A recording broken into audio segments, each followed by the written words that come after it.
Timothy Willis, TimothyWillis.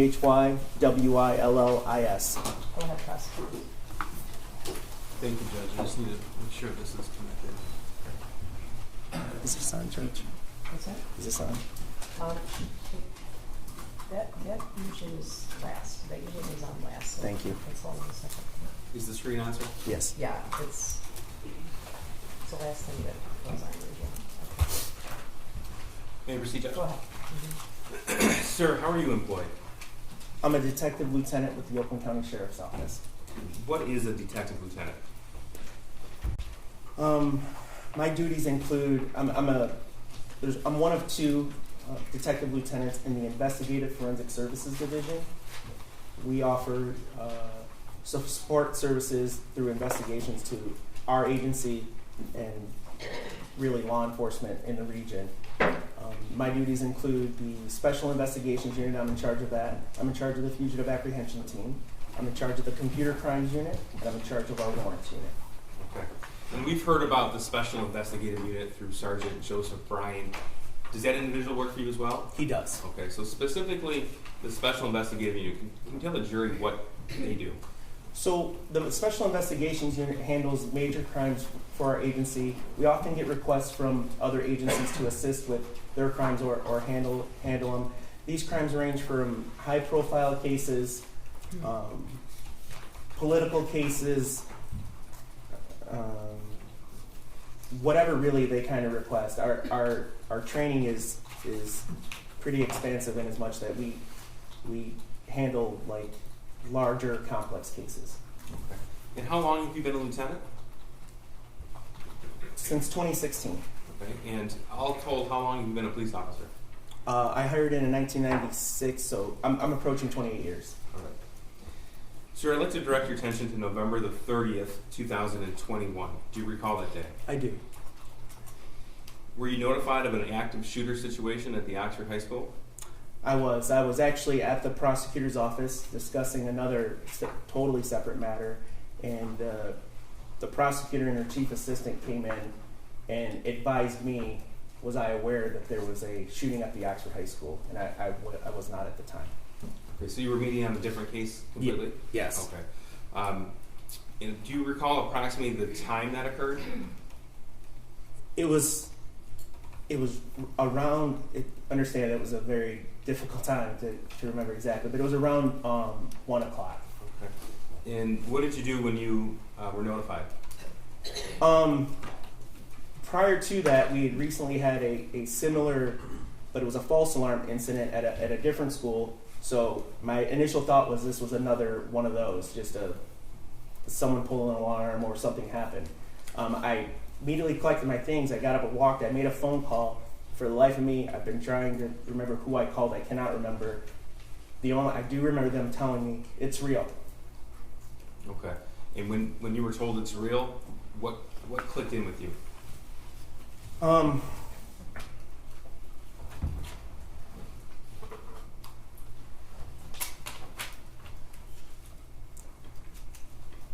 went downstairs.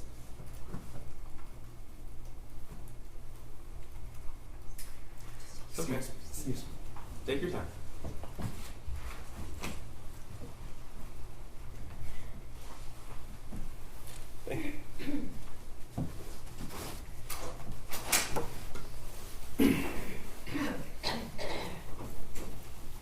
I went downstairs and immediately got in my car and went lights and sirens to the scene. Okay. When you say lights and sirens, what does that mean? My vehicle is an undercover vehicle for all intents and purposes, but it is equipped with lights and sirens to respond to different things. So, police term, we call it coding. It's just like when you see cops racing to the scenes. It was very similar to that, except my car is an undercover type vehicle. Do you recall how long it took you to get there? It was somewhere within 20 minutes, I believe it was. Okay. Do you remember the drive at all? I remember portions of the drive to the scene. If you're familiar with the area, M24 Lapeer Road is the major route that we took to get there. It's the major road to get there, and it was completely lights, sirens, cars, just flooding northbound on Lapeer Road, and it was chaos. So I'm going to show you what's already been admitted as People's 5. This is a map of the Oxford High School. Can you see that on your screen? I can, sir. Okay. Can you tell me what you observed when you first arrived at the school?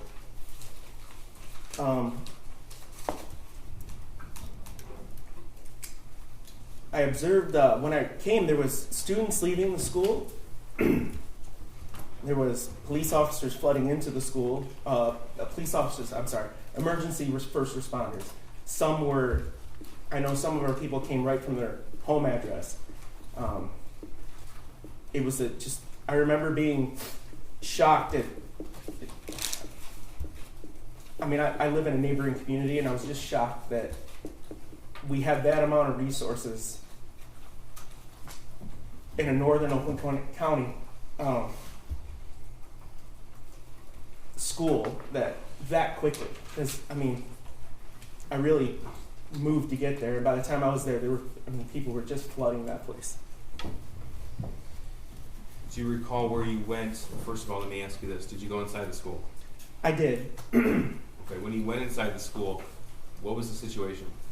I have no recollection of where I parked exactly, but I know I went in through the front office area. You can see on the right there where it says office. Okay. That entrance on the south there. So this would be the main entrance to the school? Yes. Okay. Captain Todd Hill, he was then a lieutenant, had already set up an incident command post, an interior post. Understand, we had a perimeter all secured. We were securing all the doors, no one in and out unless you were law enforcement or emergency first responders. And we set up, because it was so cold that day, it wasn't ideal. However, the area where we were at, we determined to be relatively safe. So all of us responded to that area to start handing out our assignments. We refer to that as the interior command. Okay, so you said incident command, interior command. Tell us the difference. I'm sorry. So the interior command is just the location on the interior. Incident command is where most, if not all, the decisions are made. So at the time, the incident commander, Captain Hill, his focus was casualties, safety and security of the building, and searching for additional shooters. When I was driving to the scene, I do recall them saying, we were getting tips from, imagine being a civilian, driving around and seeing cars fly by you, hearing about a shooting. We got tips just flooded into our 911 center about, I think the shooter's in this car. I think the shooter's in this car. There's a man in a camouflage jacket running through the gravel pit. We think that's a shooter. So it was just, all we knew to do was go to the school first. We had no idea what else, if anything, was going on. So the exterior command was set up to first to protect the school. The interior command was set up to handle the issues going on within the school that, for lack of a better term, were most known at that point. Okay, so you were a lieutenant at the time? I was. Okay, and at the time you were also in charge of the Special Investigative Unit? Yes, sir. Okay. You said Lieutenant, now Captain Hill was focused on the active scene, so yes, sir. Clearing and casualties, things like that? Okay, what was your focus then? So immediately upon entering the thing, I had a brief conversation with Captain Hill, advised that I would be handling the investigative portion of this, and we started then devising a plan, the best way that I could participate in the active investigation while the other stuff was going on. There was so many tips, if you will, social media tips coming in about this, that, and the other that, a lot of them certainly proved not to be true, but they had to be vetted. So, I could not just go in and start investigating the scene. There was several opportunities, i.e. For us to interview. We heard victims were at hospitals that needed to be interviewed. There was obviously tons of staff, personnel, and students still on the scene that we wanted to talk to and discuss and try to figure out what had happened. Okay, so would it be fair to say that it was your responsibility to coordinate this investigative effort? Yes, sir. So my job, that's exactly what my job is. My job is to direct those resources to the follow-up investigation. Would it be fair to say that you are the officer in charge of this case? Yes, that's fair to say. Tell the jury, please, what does it mean to be an officer in charge? So, as I stated earlier, I direct the investigation, meaning identify and attempt to interview or have my team attempt to interview victims, witnesses. I assist. You saw Bob Catellis up here from the crime lab. Him and I worked together about obtaining what evidence we deemed was going to be necessary for this case. I direct officers, to secure I directed the officers to secure the Crumbley home because we learned where the shooter lived. At the end of that, I comprised the information, and then I turned it over to the prosecutor's office, and then we discuss charging decisions. Okay. And that's what an officer in charge does in every investigation. That's right. This investigation was not unique to that. We do them with all of ours. Okay. Now, it's fair to say that there was a massive amount of evidence uncovered in this case. Yes. Imagine we estimated approximately 1,700 people in the school that day. They weren't using their lockers. There was backpacks, cell phones, just dropped in. Obviously, they were worried about their safety. So we just had a lot of evidence within the school, not counting, evidence at different hospitals from victims, the shooter's home, things of that nature. Okay. Judge, may I approach the witness? Sure. This is Exhibit 1. We have a stipulation. Yes. Your Honor, we would stipulate to exhibits 1 through 4. 1 through 4. 1 through 4, thank you. 1 through 4 admitted. Sir, I'll just give you all these right here. Okay. One is on top. Yep. Can you tell me, please, what I've just handed you? These are the autopsy protocols for the 4 deceased victims.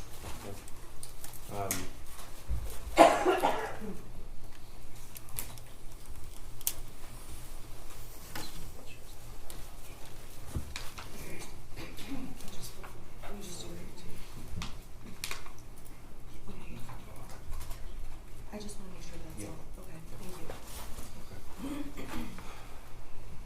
Sir, tell us, you've reviewed the autopsy protocols in this case? Yes, sir. Do you know the identities of the victims who were murdered on November the 30th? I do. Okay. I'm going to show you what's been admitted, stipulated to as Exhibit 418. Who is that? That's Hannah St. Juliana, Okay. And how old was she when she was killed? 14. And sir, can you tell us, please, how she was killed? The official cause and manner of death from the autopsy protocol is multiple gunshot wounds, homicide. She was shot in her upper torso, her abdomen, her thighs.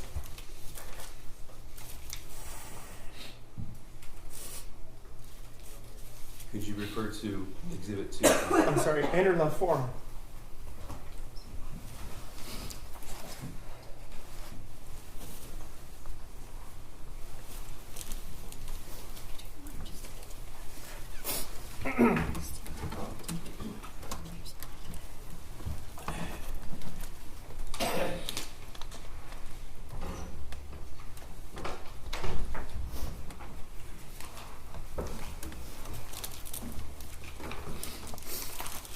I'm sorry. You don't need to apologize. Referring to Exhibit 2 now. Lieutenant, can you tell me if you need, did I promote or didn't promote you, Lieutenant? Can you tell me if you need a break? Yes. Yeah. I'm Okay, sorry. just let me know, okay? Yep. Thank you.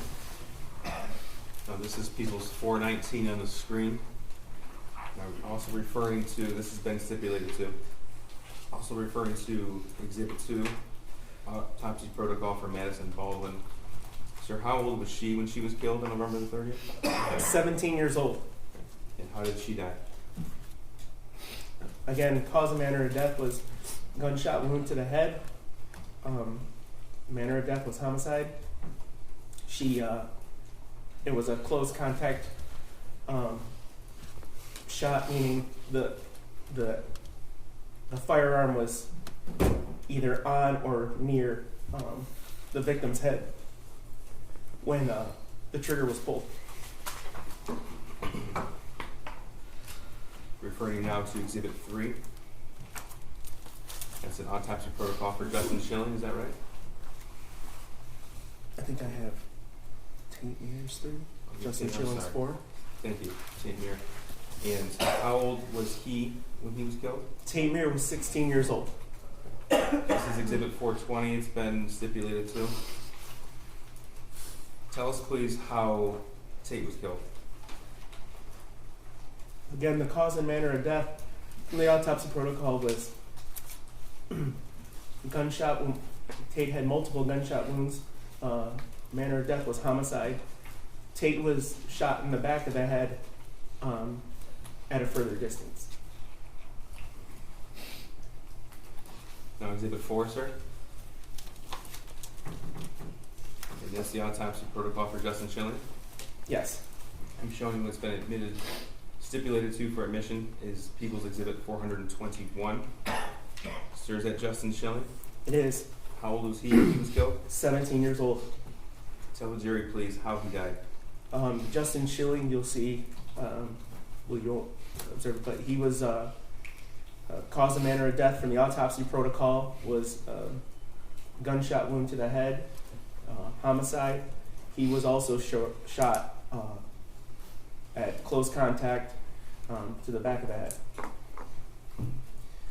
Sir, were others wounded and suffered gunshot wounds as well inside the school? Yes, Do you know their names? I do. Can you tell us who they are, please? There's Phoebe Arthur, Elijah Mueller, Kylie Osage, Riley Franz, John Asciutto, Aiden Watson, and Molly Darnell, who testified earlier. Thank you, sir. Sir, tell us what happens when you assume, may I approach? Sure. I'll take those steps, sir. Thank you. Tell us what happened after you assumed the lead of the investigation. So where were you when this happened, and tell us the first thing that you did. So the first thing I did was collect myself because I was pretty overwhelmed, and then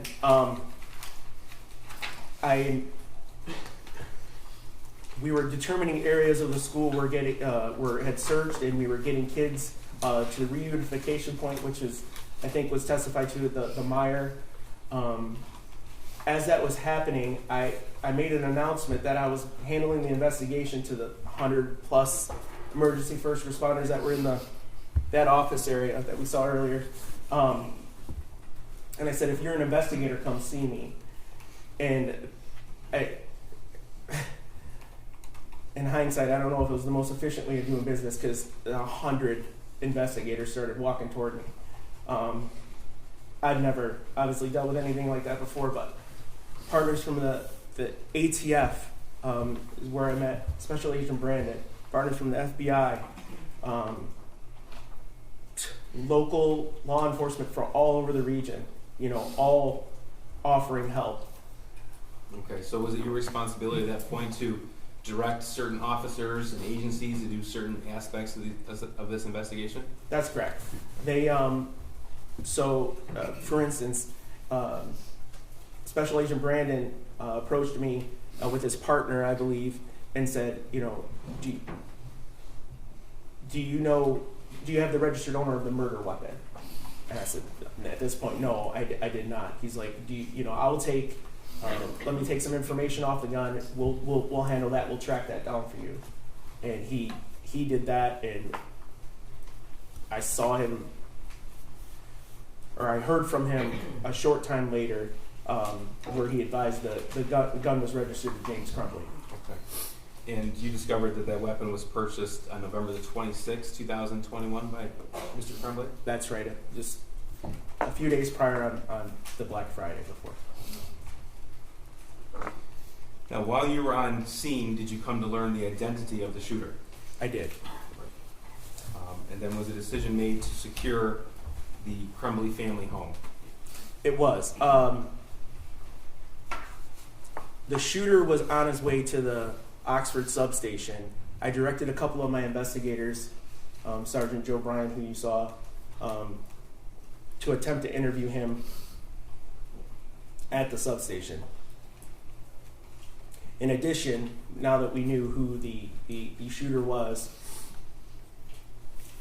I directed detectives from the Pontiac substation. Lieutenant Marsban kind of spearheaded that part, and to go to the shooter's home to look for any additional casualties.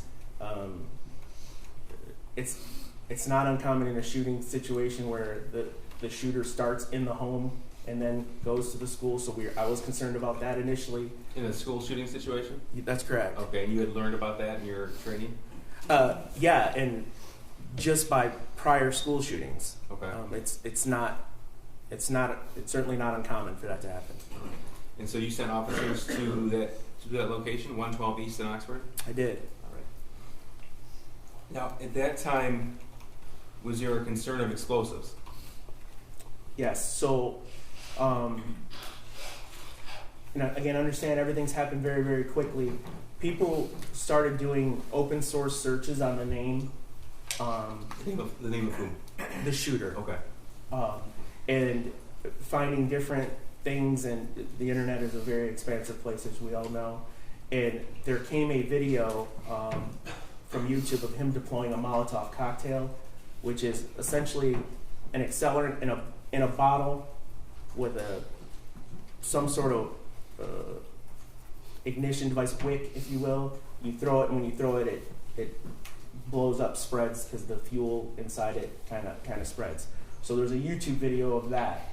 There was also, and I'm sure we'll get to it, there was also a journal with written passages in it that described secondary devices, meaning, there was a concern, and again, at this point, I went back to Captain Hill and advised him, hey, look, there's a concern that there may be secondary devices in and around the school. Okay.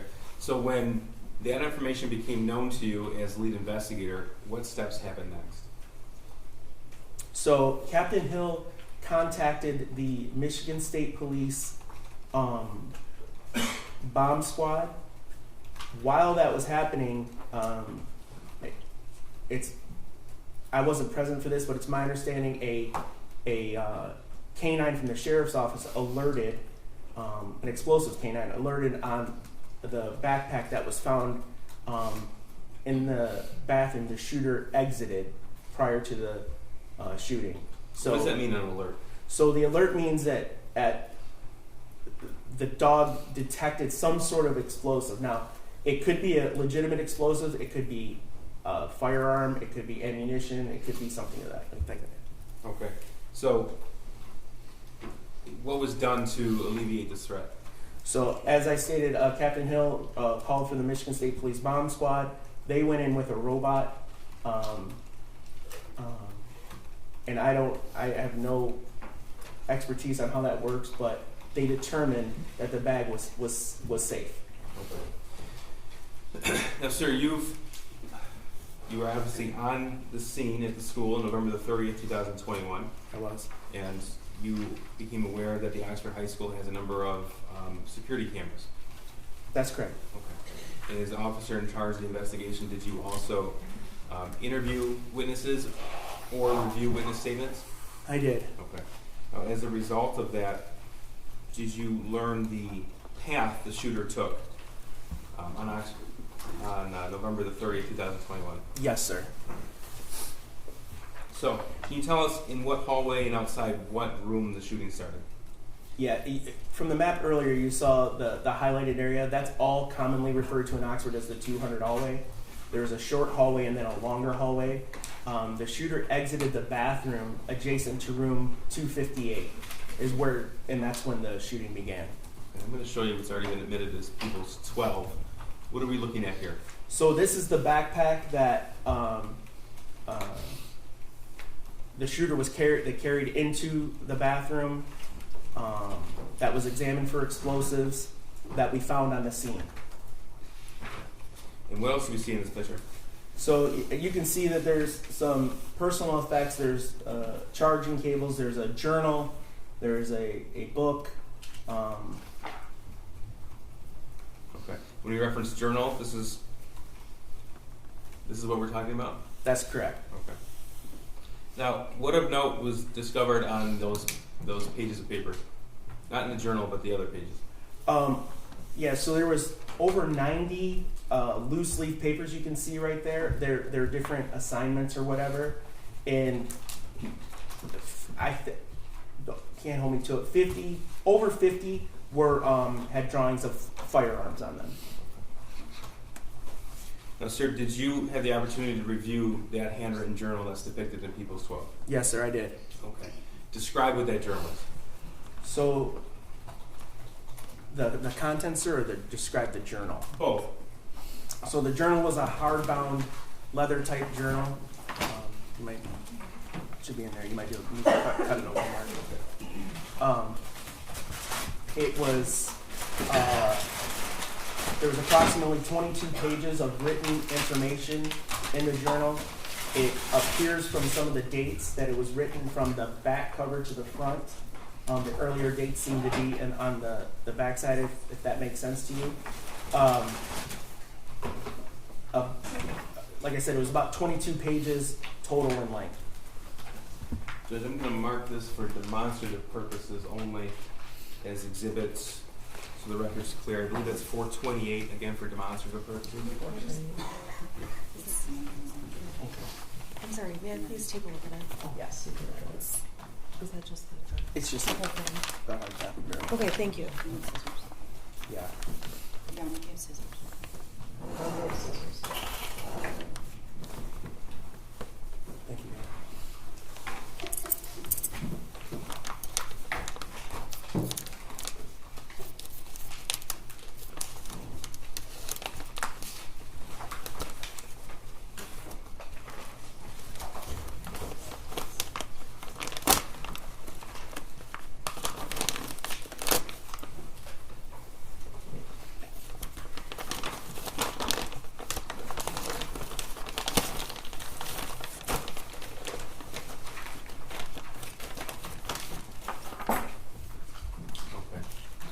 So that black notebook you're holding in your hand, that's what's depicted here in Exhibit 12 that I'm magnifying.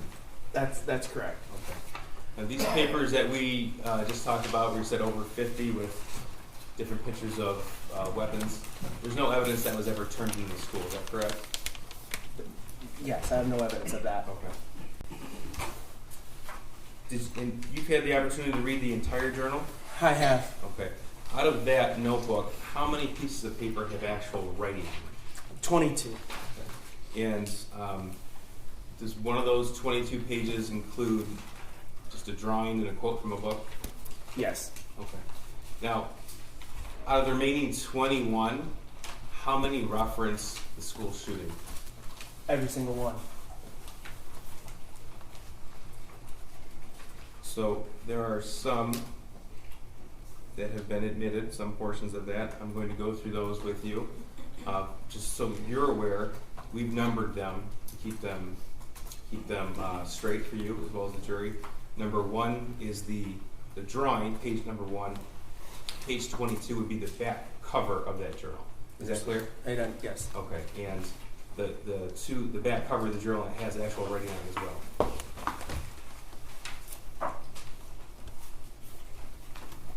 Yes. Okay. I'm sorry, This is because it's exhibit. 401. Yes. 401. Are you going to go through? One of the ones that have been submitted. I understand. they're all 401. I see, thank you. Correct. You said individually, so I got confused. Okay. So this has been admitted as page 401. Sir, in reading the journal, were there passages in there indicative of a request for mental health help? Yes. Can you read what's been identified here as page 6 of that journal? Yes, the shooter writes, I have zero help, as you can see on bold, for my mental problems, and it's causing me to shoot up the fucking school. We'll move on to page 5. Could you read this passage, please? In this one, the shooter writes, I want help, but my parents don't listen to me, and I can't get any help. Now, this is page 19. Can you read that? Yes. Shooter writes, my parents won't listen to me about help or therapist. Sir, in that journal, were there entries about the shooter's desire to obtain a 9mm handgun? Yes. This is also Exhibit 401, page 22. Could you read those quotes, please? Yes. The shooter writes, I want to shoot up the fucking school so badly. Soon, I'm going to buy a 9mm pistol. Sir, were there any passages regarding the shooter's plan for the actual shooting? Yes, there were. Okay. Here's page 3, also Exhibit 401. Could you read that, please? Yes. Shooter writes, I'm about to shoot up the school and spend the rest of my life in prison. Were there any journal entries about the shooter's access to the 9mm handgun? There were. This is also Exhibit 401, also page 3. Could you read that, please? Yes, sir. The shooter writes, first off, I got my gun. It's a SP 2022 Sig Sauer 9mm. Second, the shooting is tomorrow. I have access to the gun and the ammo. I am fully committed to this now. So yeah, I'm going to prison for life, and many people have about 1 day left to live. Thank you, sir. Now, is the journal written in normal size fonts, or are there certain passages that are bolded and larger than normal size font? Both. Okay. And were there drawings in there as well? There were drawings. Okay. Were the drawings small or were they large? Yeah, there were large drawings. Okay. What's an example of a large drawing? Yeah, so there was a large drawing in the journal of a firearm being pointed at the back of a presumably a woman's head. There was a drawing depicting a 9mm caliber round versus a .22 caliber round. Those types of pictures were found in the journal. Okay. And on the cover of the journal, what does that say? The actual cover of the journal itself? It says apartments.com. Okay. Lieutenant, you said you've seen the Oxford High School security footage that depicts the actual shooting. Yes, sir. Judge, we're going to introduce that now. This is Exhibit 402. It's been admitted. I would like, if the court could instruct the media not to play that. Yes, the media has agreed, and I'm going to request that the media not play, show the video in the school. That's surveillance footage of November 30th, 2021, and is People's Exhibit 402. 402, thank you. And the victims who are present are aware of the content of this specific video. Yes, correct? Judge. Right, go ahead.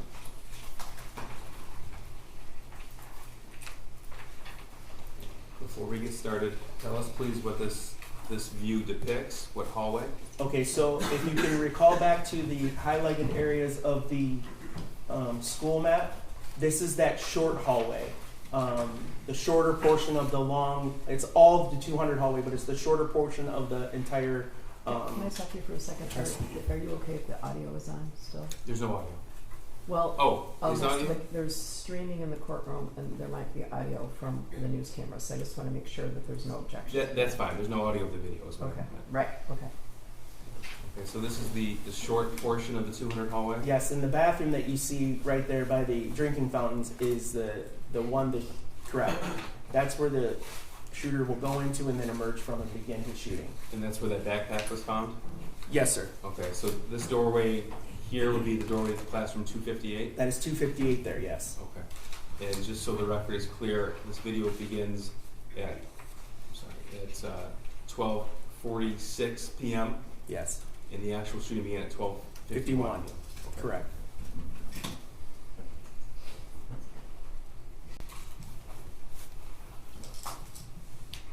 I'm going to play right now. Again, this is 12:46. Tell me if and when you see the shooter walking down the hallway. Okay. He is behind the young lady in the red sweatshirt right there. He's about, with the mask on, the black shirt, and the gray sweatshirt. Okay. And that's with his backpack over his shoulders? That's right. Yes, sir. And he's going to make a right turn into the bathroom here.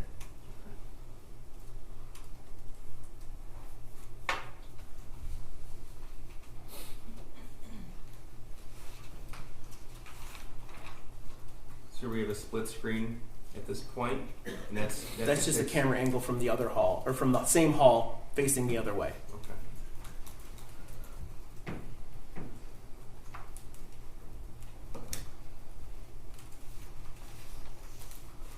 Okay. I'm stopping at 41 seconds. Identify who you see in this video. So that's the shooter. If you want to, the two. That's Phoebe. On the left there is Phoebe Arthur. To the right is Elijah Mueller. Okay. This is John Asciutto. So these four young ladies here in the Carhartt or the brown jacket is Kylie Osage. Directly across from her is Hannah St. Juliana. This is Riley Franz in the pink backpack, and across from her is her sister Bella Franz. Okay. At the very end, you can see the beginning. That's Madison Baldwin walking up the hallway. And this is at 12:51 and 12 seconds on November the 30th? That's correct.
Lieutenant, why do the officers have to run past Madison, Anna, and Kylie?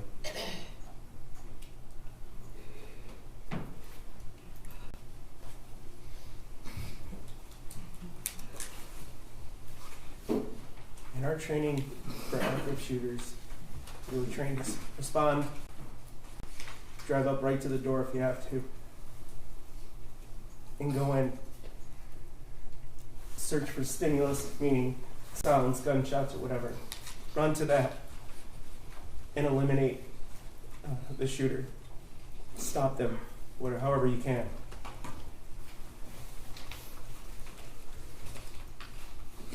Because the situation was active and the killing hadn't stopped. You can't stop and render aid.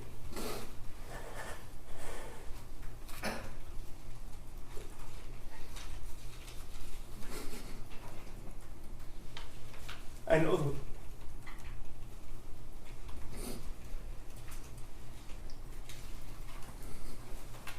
Honor, take a break, please. if I could just finish this part, I'd appreciate it. I'm sorry. No problem. Your client's having a hard time. He's having a hard time. I know those officers.